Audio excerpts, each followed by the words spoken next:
शेतकरी एकजुटीचा शेतकरी एकजुटीचा कोण म्हणते होत नाही कोण म्हणते होत नाही उपसाबंदी रद्द झालीच पाहिजे उपसाबंदी रद्द झालीच पाहिजे।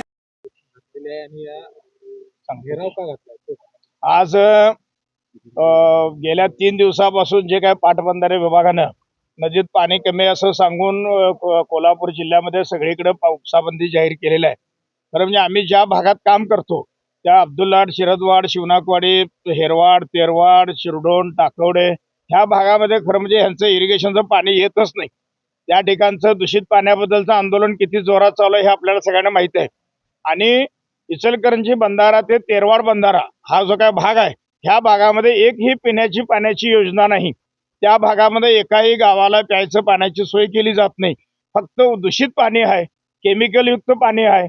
आणि इचलकरंजी महापालिका असेल, कोल्हापूर महापालिका असेल, इंडस्ट्रियल इस्टेट असतील, प्रोसेसिंग कंपन्या असतील, यांचं सगळं दूषित केमिकलचं पाणी त्या ठिकाणी पाठवलं जातं।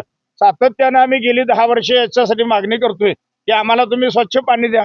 धरणातनं पाणी किती सोडताय आणि तुमचे लाभधारक किती आहेत, किती टीएमसी पाणी सोडताय आणि किती टीएमसी पाण्याची वसुली करताय ह्याचा हिशोब आज तक त्यांनी दिलेला नाही।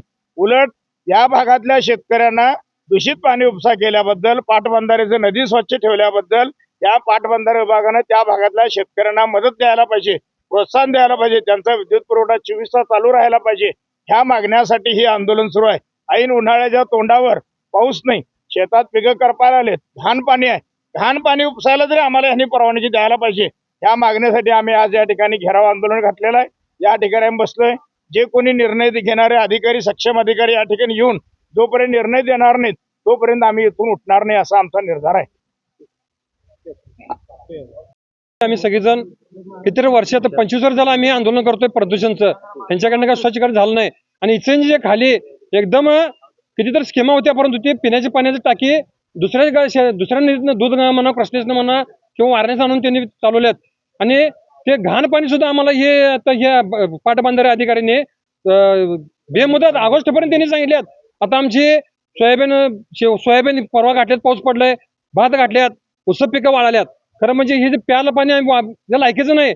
आणि हे आम्हाला शेताला काय करून बुडत्याला काडीचा आधार म्हणून आम्ही हे पाणी आम्ही हे वापरतो, तरी सुद्धा हे लोक आम्हाला घेत नाहीत आणि दांडगापणानं आमच्याकडनं वसुली करतात।